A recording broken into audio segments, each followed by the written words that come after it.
Ευλογητός η Χριστέ ο Θεός ημών, ο πανσόφους τους αληθείς αναδείξας, καταπέμψε αυτής το πνεύμα το Αγίου και δι' αυτόν την οικουμένης αγνεύσας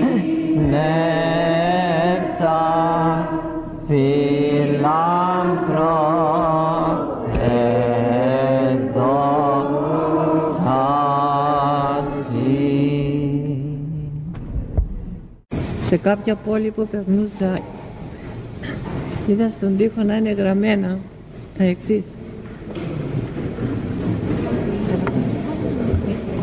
Χριστός ή χάος. Οπωσδήποτε θα το είχαν γράψει παιδιά της θρησκείας, ορθόδοξα,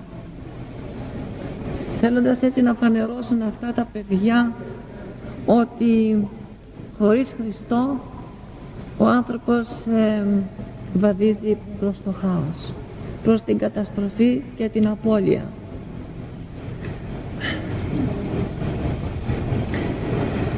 Πολύ καλά γνωρίζουμε ότι ο Χριστός ενώνει τους ανθρώπους, τις καρδιές, και ο διάβολος διαιρεί, χωρίζει, καταστρέφει.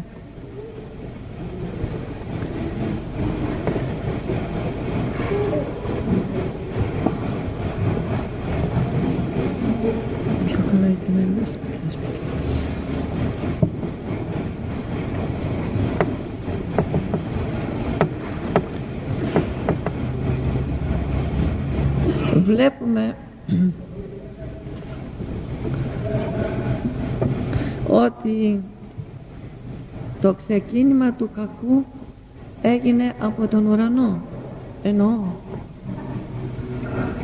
έγινε από τη διάσπαση των αγγελικών ταγμάτων.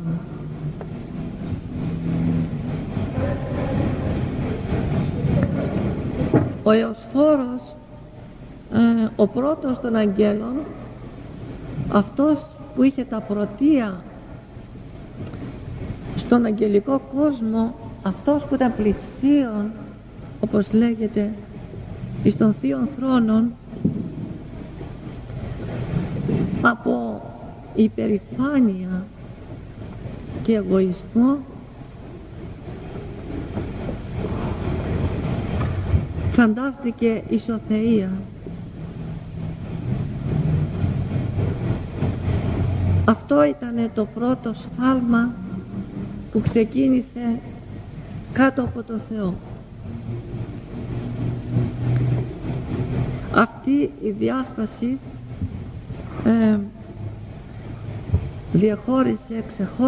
εχώρισε τα τάγματα των αγγέλων σε δύο παρατάξεις.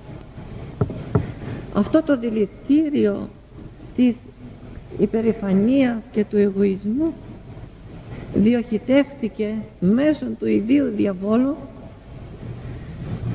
και στον άνθρωπο. Και ο άνθρωπος, ο πρωτόπλαστος άνθρωπος, φαντάστηκε και αυτός ότι μπορεί να γίνει σαν τον Θεό, να γνωρίζει το καλό και το κακό.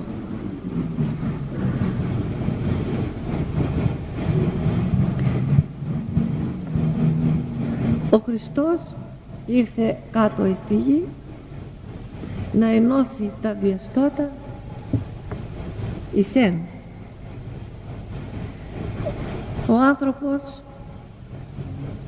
ξεχώρισε από το Θεό δια της αμαρτίας και βάδιζε στο χάος της καταστροφής και της απώλειας. Ο Χριστός ήρθε και σταυρώθηκε για να ενώσει τον άνθρωπο με τον ουράνιο Πατέρα του και έτσι να έβρει την μεγίστη σωτηρία του.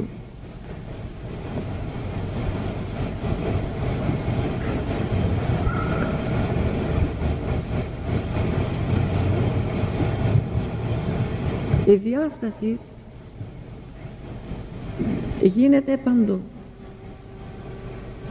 Έγινε και στην Εκκλησία του Χριστού.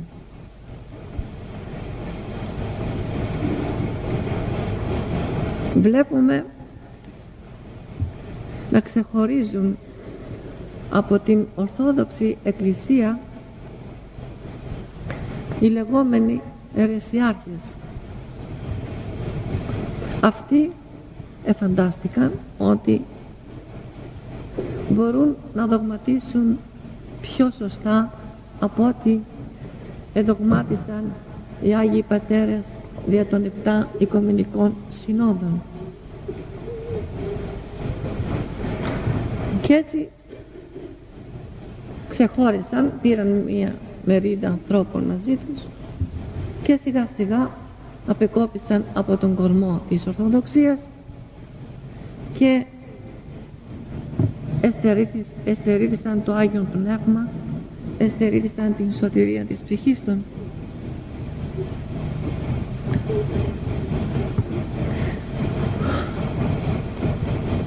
Η ενότης, η ψυχική, είναι εκείνη που ενώνει τους ανθρώπους σωστά και μέσα στην οικογένεια, μέσα στα ανδρόγυνα. Όταν δεν τους ενώνει ο ψυχικός παράγων, δεν τους ενώνει η ψυχική αγάπη, όλα τα άλλα είναι προσωρινά και εφήμερα και σε κάποιο διάστημα χρόνου καταραίων και έτσι γίνεται η διάσπαση και η διάλυση της οικογένειας.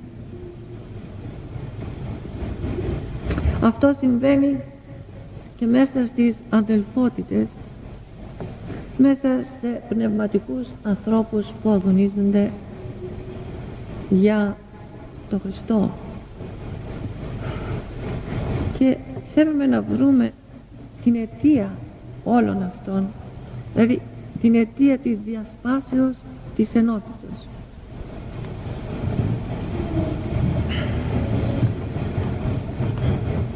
Η αιτία είναι η υπερηφάνεια και ο εγωισμός. Ο εγωισμός είναι ο πνευματικός καρκίνος που δημιουργεί τους τρομερούς πόνους,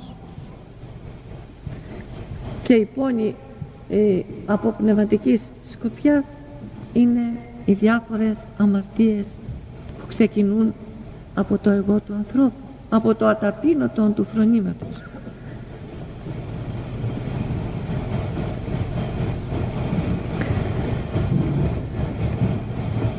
Ο Ιωσφόρος, εάν σκέπτεται σωστά, λογικά και αληθινά, ότι ήταν δημιούργημα και πλάσμα, δημιούργημα του Θεού, δεν θα ήθελε, δεν θα προσπαθούσε, δεν θα φαντάζεται το ισοθεία.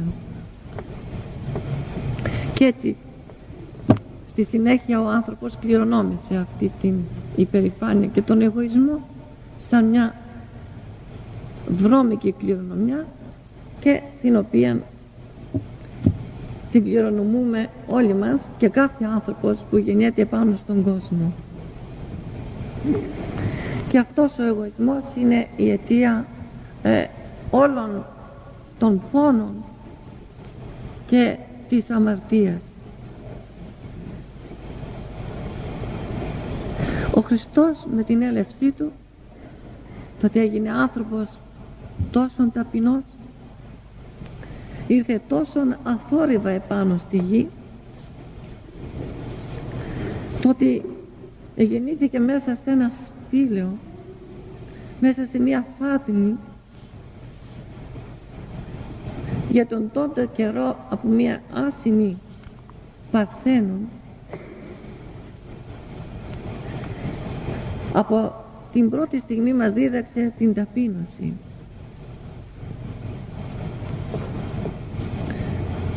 Έζησε τόσο ταπεινά ανάμεσα στους ανθρώπους και προσπάθησε να διδάξει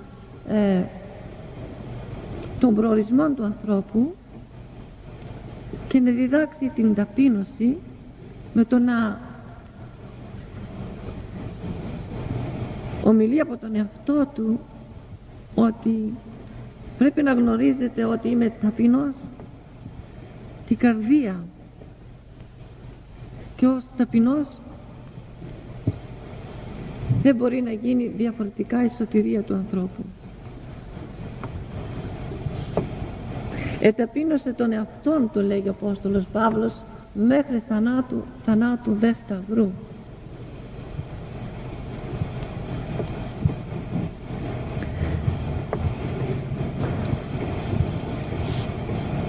Ταπεινώθηκε ένας Θεός και ένας άνθρωπος δεν μπορεί να ταπεινωθεί. Ο Θεός υβρίστηκε τόσο πολύ από χιλιάδες ανθρώπους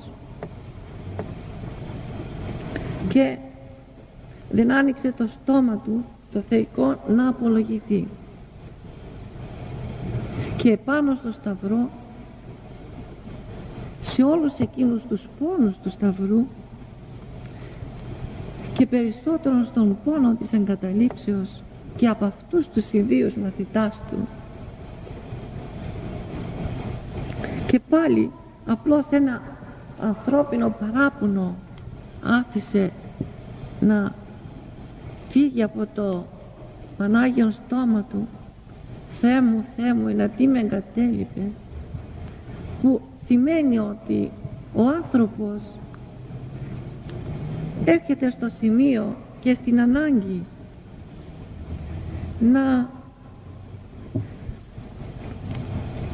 να παραπονηθεί στο Θεό, αλλά δεν σημαίνει αυτό ότι ξεφεύγει από τον δρόμο της υπομονής, αλλά για να δείξει ότι με την υπομονή του επάνω στο σταυρό, μετά από μια σωρία από ύβρις και χλευασμούς από χιλιάδες κακούς ανθρώπους, δεν άνοιξε το στόμα του να κατακρίνει, να αντιλογήσει, να απολογηθεί. Απολύτως δεν έκαμε τίποτα από όλα αυτά, που η υπομονή αυτή και η μακροθυμία σημαίνει μια άπειρη ταπείνωση. Εκεί σε αυτή την ταπείνωση διαλύθηκε ο διάβολος.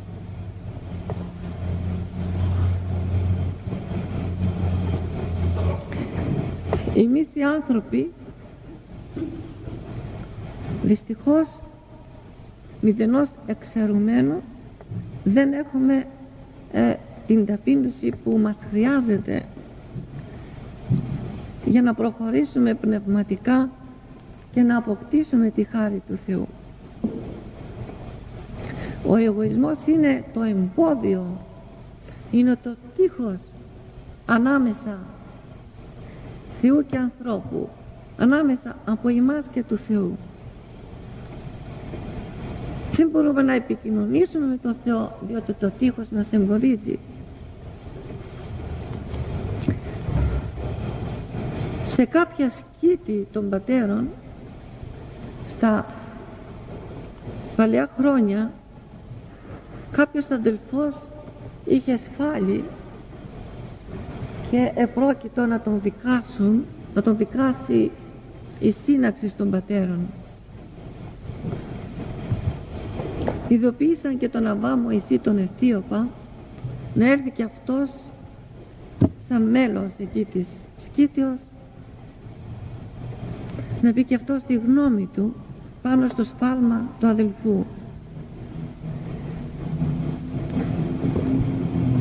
Σηκώθηκε και αυτός ο άνθρωπος και πήρε 2 σακούλες, μία μικρή, μία μεγάλη. Στη μεγάλη έβαλε και στις 2 έβαλε άμμο και τις έδισε σαν δισάκι, όπως τα ξέρετε, και το μεγάλο σακούλι το έβαλε στο πίσω μέρο του και το μικρό το έβαλε μπροστά του, και έτσι ξεκίνησε και μπήκε μέσα στο κελί της συνάξεως των πατέρων.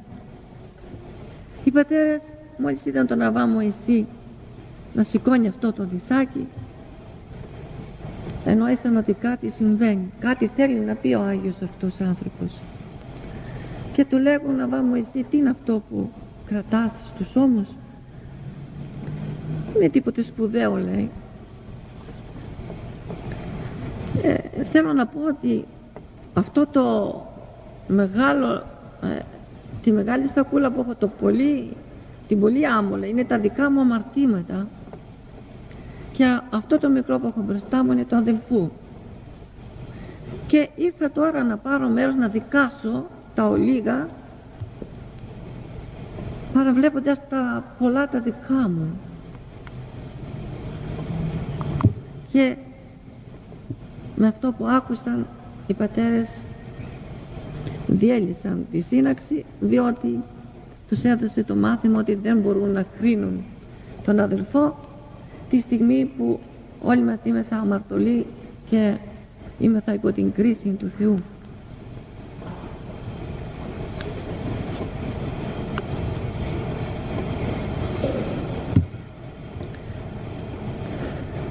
Αυτός ο εγωισμός, που είναι το φοβερό θηρίο, που είναι ριζωμένο μέσα στην καρδιά του ανθρώπου, είναι μεγαλωμένος ανάλογα το πώς τον έθρεψε κάθε άνθρωπο στη ζωή του,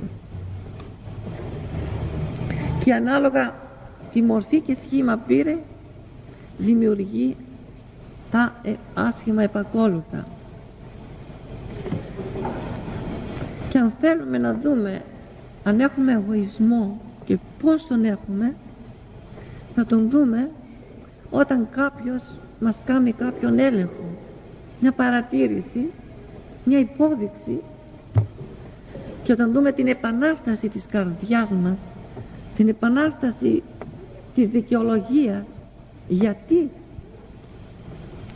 να μου πει έτσι, ενώ δεν έφταξα, ενώ δεν είναι έτσι η αλήθεια, δεν έχει δίκιο, και τόσα άλλα που στη σημείο αυτό φανερώνει αυτός ο άνθρωπος με ό,τι παρουσιάζει σαν δικαιολογία, φανερώνει πολύ έκδηλα και φανερά το πόσον εγωισμό έχει μέσα στην καρδιά του.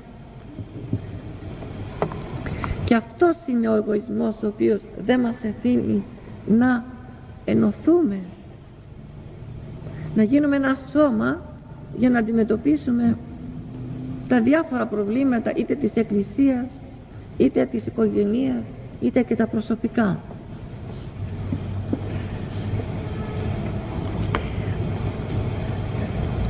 Θα πούμε τώρα, ή θα γίνει το ερώτημα στον καθένα μας, με πώς μπορούμε να καταπολεμήσουμε τον εγωισμό, τι φάρμακο θα βάλουμε σε αυτόν τον καρκίνο, ο οποίος φέρνει θάνατον στην ψυχή.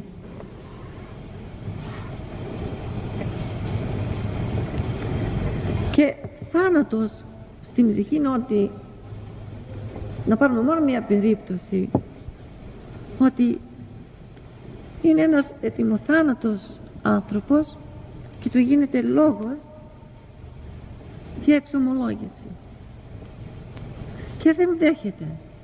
Γιατί δεν δέχεται? Νομίζει ότι με τον εξομολογητή θα ριζιλευθεί, θα πέσει στα μάτια του πνευματικού ή κάποιου άλλου ανθρώπου. Εδώ ο καρκίνος αυτός, ο εγωισμός, αποκλείει τη σωτηρία του ανθρώπου, πεθαίνει και φεύγει για τον άλλον κόσμο εντελώς αδιόρθωτος.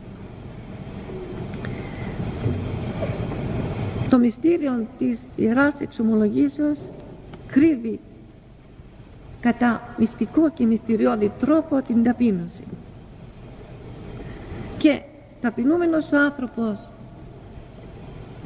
μπροστά στο Θεό, μπροστά στον αντιπρόσωπο του Θεού, καταπατεί τον εγωισμό, βάζει ισχυρό φάρμακο πάνω στον εγωισμό και έτσι δέχεται την λύση των αμαρτημάτων, δηλαδή τα όσα ο εγωισμός επισόρευσε επί χρόνια μέσα στην ψυχή του χριστιανού, για μια στιγμή με την πρώτη ταπείνωση δέχεται τη συγχώρεση και ο εγωισμός του ανθρώπου πέφτει, ταπεινώνεται ο άνθρωπος, αρχίζει η θεραπεία και αν συνεχίσει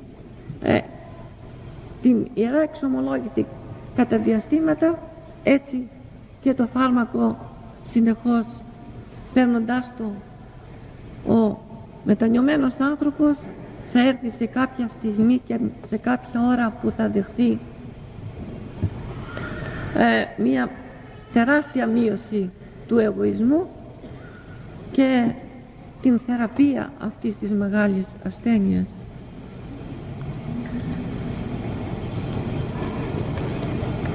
Διδάσκουν οι πατέρες της ερήμου πιο βαθιά τα πράγματα, στο ότι η αυτομεμψία ή η αυτοκατηγορία, το να ρίχνουμε το σφάλμα επάνω μας, είναι ισχυρότερο φάρμακο κατά του εγωισμού. Ο Μέγας Αντώνιος είπε ότι ο Σάκης έριξα το σφάλμα επάνω μου, ειρήνευσε η καρδιά μου, και ο Σάκης ενοχοποίησε τον αδελφό, η καρδιά μου έγινε άνω κάτω από στεναχώρια και έλεγχο. Επομένως, όταν δεχόμεθα τις παρατηρήσεις, τους ελέγχους, ακόμα και περισσότερον της ύβρις, είναι κάτι πολύ μεγάλο, πολύ ισχυρό φάρμακο. Ναι, θα πονέσει η καρδιά του ανθρώπου, θα την αχθεί στον αέρα που λέμε, αλλά όσο πιο ισχυρό το φάρμακο, τόσο και μεγαλύτερη η θεραπεία επί του εγωισμού.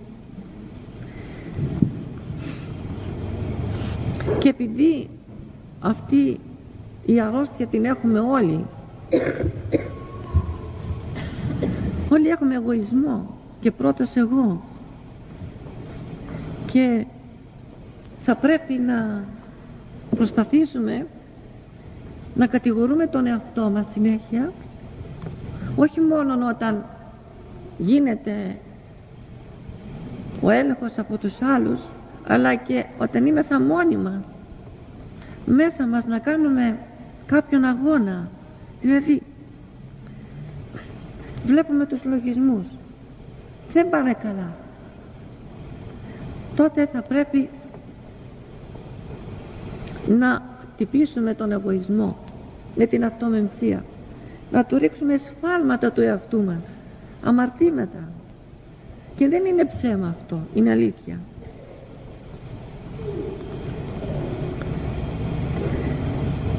Στην αρχή της θεραπείας ο εσωτερικός άνθρωπος αντιδρά και δεν πιστεύει τα όσα η αυτομεμψία προσπαθεί να κατορθώσει, και διαμαρτύρεται η καρδιά και λέει δεν είναι έτσι, δεν είμαι αυτός.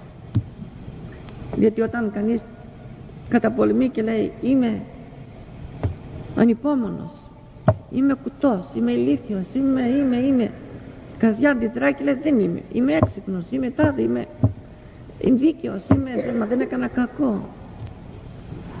Και λένε οι πατέρες ότι έτσι συμβαίνει, αλλά ο άνθρωπος πρέπει να επιμείνει. Δηλαδή δημιουργεί ένα σκελετό από αυτομεμψία, από αυτοκατηγορία, και λένε οι πατέρες ότι αγωνίσου κατά αυτήν την έννοια του σκελετού της αυτομεμψίας, και ο Θεός θα δει την προσπάθεια, θα δει την καλή προαίρεση, θα δει τον αγώνα και θα δώσει φωτισμό και θα πιστέψει σε αυτά τα πράγματα. Η καρδιά θα τα πιστέψει ότι είναι αλήθεια, ότι είμαι έτσι. Και όταν νιώθει με την καρδιά του άνθρωπος ότι είναι πράγματι ένας ελεεινός άνθρωπος, όταν του γίνει μία ταπείνωση από τον άλλον με το να τον ταπεινώσει, αυτός ήδη θα έχει κάνει προηγουμένως αυτή την ταπείνωση, οπότε δεν θα διαταραχθεί και έτσι θα ξεπεράσει τον σκανδαλισμό, πράγμα το οποίο σημαίνει ότι έχει ανεβεί ένα ή δύο σκαλοπάτια ταπεινώσεως. Ο Αββάς Μωυσής, όπως θα ξέρετε, ήταν ληστής πολύ μεγάλος, τρομακτικός ληστής. Η χάρις του Θεού τον συνέλαβε και τον έφερε στην πίστη του Θεού και στην ορθόδοξη πίστη και τον αξίωσε μάλιστα να γίνει και μοναχός και στη συνέχεια να αγιάσει.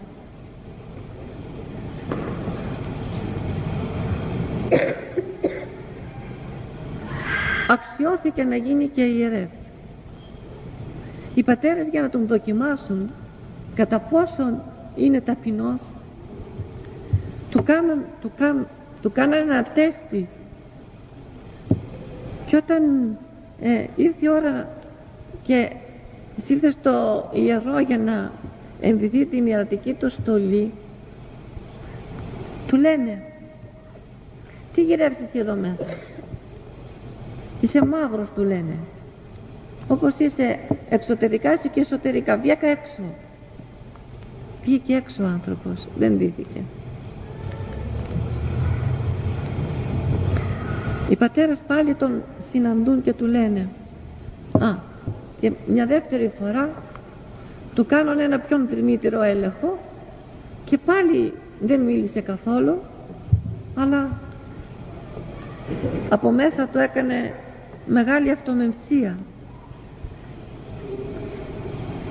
Τον συναντούν ξανά και του λένε: Αββά Μωυσή, δεν ταράχθηκες καθόλου? Δεν έβαλες λογισμούς? Λέει, στην πρώτη φορά πήγαν να γεννηθούν λογισμοί, αλλά τους έπνιξα και δεν οργίστηκα. Στην δεύτερη φορά κατηγόρησα τον εαυτό μου ότι είναι πολύ λίγα αυτά που είπατε εν σχέση με την αμαρτωλότητά μου και την πνευματική μου κατάσταση, και επομένως είχατε πάρα πολύ μεγάλο δίκαιο.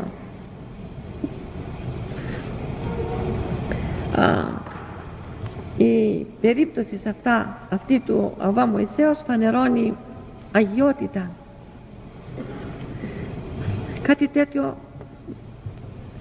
μας λέει και ο Αββάς Ισάκος Σύρος, ότι η αληθινή ταπεινοφροσύνη εστί αγιώτης. Αλλά για να φτάσει κανείς σε αυτή την αγιότητα της καρδιάς του, προϋποθέτει ότι πρέπει να κάνει πάρα πολύ μεγάλο αγώνα οδυνηρότατον, γιατί η καρδιά είναι περιπεπλεγμένη με όλες τις ρίζες των παθών, και ιδιαίτερα, όπως είπαμε, του εγωισμού και της υπερηφανίας. Όταν γίνεται ένας έλεγχος, και αυτός γίνεται από Θεού για να θεραπεύσει την καρδιά του ανθρώπου που ζητεί μετάνοια, που ζητεί ταπείνωση, παρακαλάμε στο Θεό και λέμε: Θεέ μου, χάρισέ μου ταπεινοφροσύνη. Ο Θεός δεν θα σου δώσει την ταπεινοφροσύνη δωρεάν.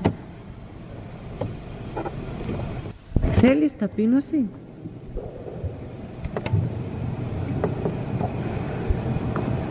Και εφόσον θέλεις ταπείνωση,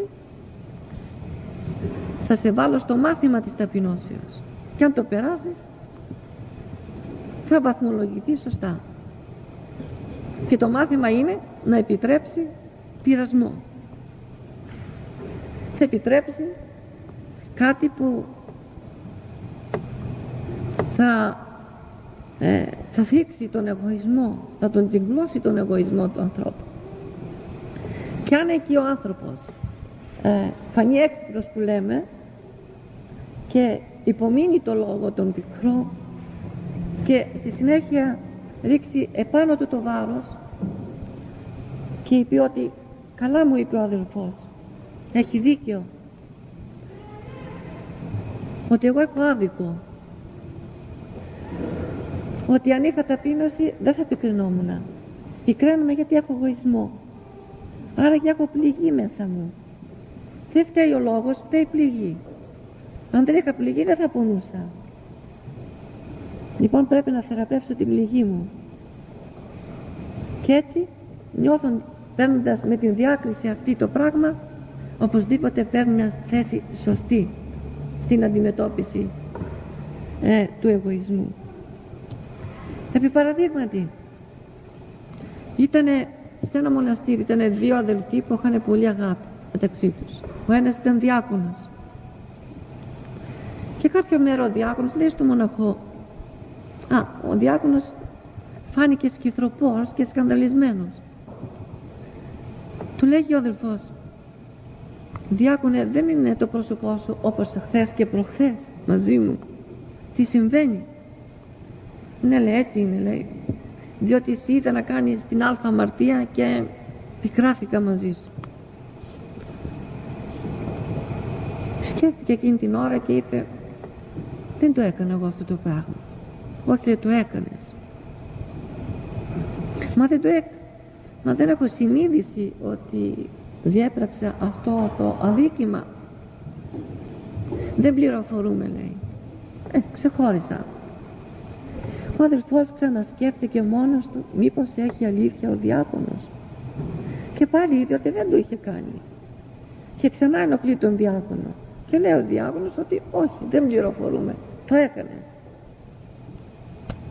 Ξαναγυρίζει πάλι στο κελί του και ξανασκέφτεται.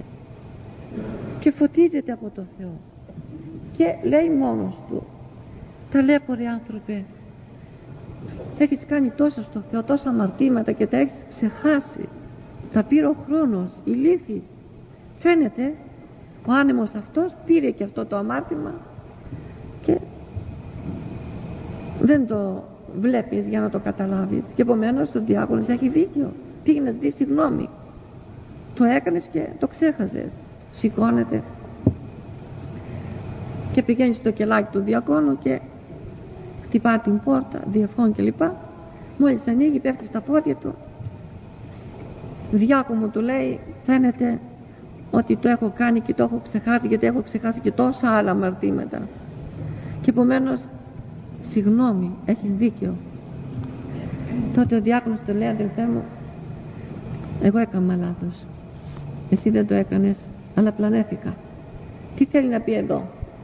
Από τη στιγμή που ο αδελφός εταπείνωσε τον εαυτό του και έριξε το βάρος επάνω του, ο άλλος φωτίστηκε και αναγνώρισε τον δικό του σφάλμα. Ένας άλλος αδελφός διάβασε την Αγία Γραφή και βρήκε κάποιο ρητό και δεν μπορούσε να το εξηγήσει, δεν μπορούσε να το ερμηνεύσει και άρχισε να κάνει νηστεία. Έκανε μια αγρυπνία, παρακαλούσε, εν δέτη του Θεού, φώτισέ με, Θεέ μου. Τι θα πει εδώ? Δεν το καταλαβαίνω. Καμιά απάντηση από το Θεό δεν γινόταν. Αφού είδε και απούδε ότι δεν γίνεται τίποτα, πάω να ρωτήσω και τον αδελφό, να δούμε μήπως αυτός το ξέρει. Και μόλις βγήκε από το κελί του να ρωτήσει τον αδελφό, τον συναντάει ο άγγελος του Θεού και του λέει, το ρητό αυτό, αυτή την έννοια έχει. Και γιατί, λέει, από την προσευχή μου δεν το πληροφορούμε αυτό? Λέει, από τη στιγμή που ταπείνωσες τον εαυτό σου να ρωτήσεις τον αδελφό, με έστειλε ο Θεός να σε πληροφορήσει. Είναι πάρα πολλά τα παραδείγματα των Αγίων Πατέρων πάνω στο θέμα της ταπεινώσεως και της καταπολεμήσεως του εγωισμού. Αν και όλη η άσκηση, η ασκητική παράδοση σε τίποτα άλλο δεν αποβλέπει εις το πώς να ταπεινώσει το φρόνημα του ανθρώπου, διότι χωρίς το ταπεινό φρόνημα ο άνθρωπος πνευματικά δεν προχωρεί. Το ότι υστερούμεθα πνευματικής καταστάσεως είναι το ότι δεν έχουμε την ανάλογη ταπείνωση που χρειάζεται.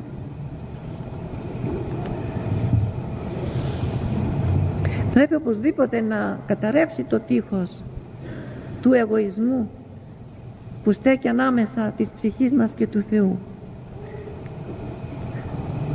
Θα δεόμεθα του Θεού να μας χαρίσει το πνεύμα της ταπεινοφροσύνης, αλλά συγχρόνως θα προετοιμαζόμεθα και για το τέστη που θα μας δοθεί από το Θεό, και θα περιμένουμε πειρασμό. Και όταν μας γίνεται ένας έλεγχος, μια παρατήρηση,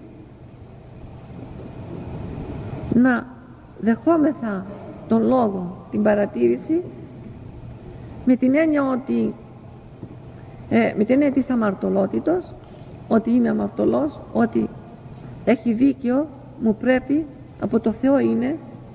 Και μάλιστα οι πατέρες λένε για τον άνθρωπο που δέχεται αυτόν τον πικρό λόγο, ότι αυτός που προφέρει τον πικρό λόγο, τον έλεγχο, είναι ο καυτήρας του Ιησού. Είναι αυτός που καυτηριάζει το πάθος του εγωισμού. Όταν έχουμε μία πληγή και βάλουμε πάνω το φάρμακο, το ενόπνευμα, τσούζει. Κάνουμε υπομονή όμως, γιατί πιστεύουμε ότι θα μας κάνει καλό και η πληγή και το ερέθισμα θα υποχωρήσει. Έτσι, και όταν μας γίνει το έλεγχος και πονούμε, να κάνουμε υπομονή και να δεχόμεθα το λόγο και να σκεπτόμεθα ότι ο Χριστός, ο αληθινός Θεός ημών, γενόμενος άνθρωπος, εταπείνωσε μέχρι σταυρού και θανάτου σταυρού τον εαυτό του, αναμάρτητος σαν Θεός στην ύπαρξή του και στη φύση του. Πολλό μάλλον πρέπει εμείς να ταπεινώσουμε τον εαυτό μας σαν αμαρτωλοί, σαν υπεύθυνοι, σαν αλήθεια. Θα πρέπει να έχουμε την εικόνα του Χριστού μπροστά μας. Οι Ισραηλίτες, όταν ξεκίνησαν από την Αίγυπτο, και όπως ξέρουμε από την Αγία Γραφή, ότι πέρασαν την ερυθρά θάλασσα αυρόχης ποσή, δηλαδή χωρίς να βραχούν καθόλου τα πόδια τους, γιατί ο Θεός διαχώρισε την ερυθρά θάλασσα τείχος εντεύθεν και εντεύθεν, και ο Ισραηλιτικός λαός με οδηγία του Μωυσέως βάδιζε προς τη γη της επαγγελίας. Ο Θεός ήθελε να τους δοκιμάσει στην πορεία της ερήμου κατά πόσον τον αγαπούν, και τους δοκίμασε, όπως ξέρουμε. Έσφαλαν σε πολλά σημεία και κάποτε σφάλαν πολύ δυνατά, και ο Θεός παραχώρησε να έρθουν στην παραμβολή αμέτρητα φίδια και να δαγκώνουν και να πεθαίνουν οι άνθρωποι σαν τιμωρία τους. Ο Μωυσής, ο άνθρωπος του Θεού,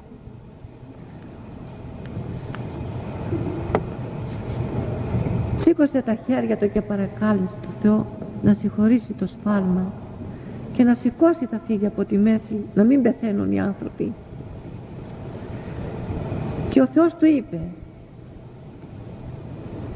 κάμε ένα χάλκινο φίδι και στήριξε το σε μια κολόνα υψηλή, και φώναξε και είπε το λαό να κοιτάζουν όλοι αυτό το φίδι, το χάλκινο, και όποιος το κοιτάζει θα θεραπεύεται από τα δαγκώματα, τα θανατηφόρα των φιδιών, όπως και έγινε.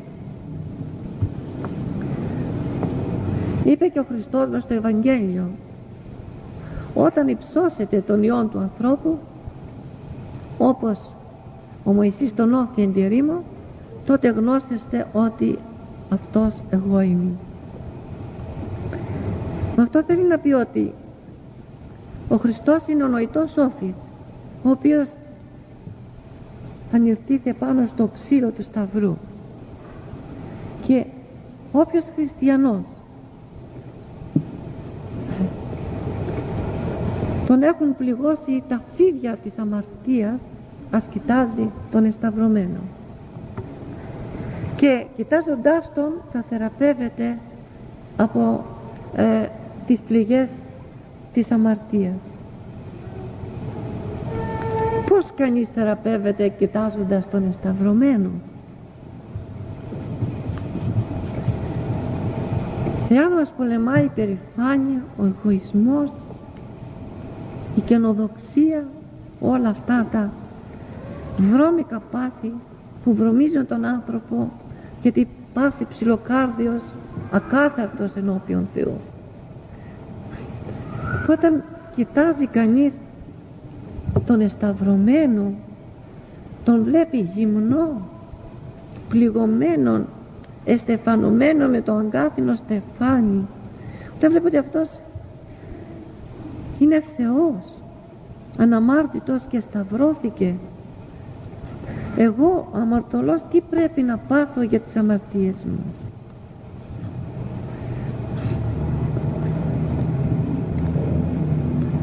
Όταν με έχουν υβρίσει, με έχουν χλεβάσει, με έχουν ταπεινώσει, ας κοιτάξω τον εσταυρωμένο και ας προσέξω να δούμε τι θα μου πει.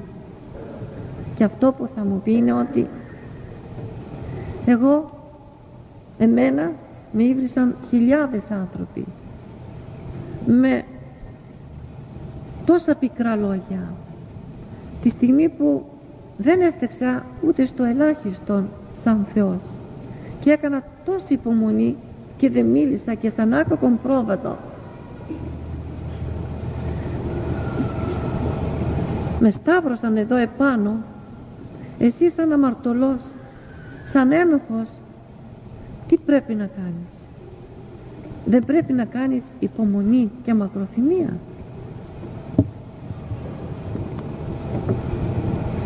Για δες τις πληγές τις οποίες δέχθηκα από την κακία των ανθρώπων, και εσύ ένα λόγο,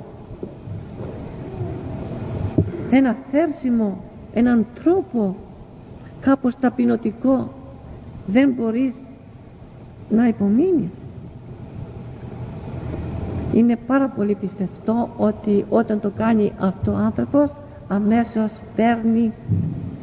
παίρνει απέναντι του πειρασμού την πιο σωστότερη θέση. Αμέσως φωτίζεται και λέει: Χριστέ μου, εάν εσύ σαν Θεός υπέμεινες τόσα, εγώ πρέπει να σηκώσω όλο του κόσμου της ύβρις, και πάλι θα είμαι ένοχος και πάλι θα είμαι υποκρίση. Και έτσι, όταν γίνεται σε κάθε πειρασμό ο άνθρωπος, ο χριστιανός, όταν ενατενίζει στον εσταυρωμένο, θα θεραπεύεται από τα διάφορα πληγώματα της αμαρτίας. Επίσης, ένα αμάρτημα που απασχολεί την ανθρωπότητα και ιδιαίτερα τους χριστιανούς, στο θέμα της βλασφημίας. Ποιος άνθρωπος που βλασφημεί και κοιτάξει τον εσταυρωμένο θα μπορέσει να συνεχίσει να τον πληγώνει, να τον στεφανώνει, να τον λοχεύει, να τον καρφώνει? Κανένας.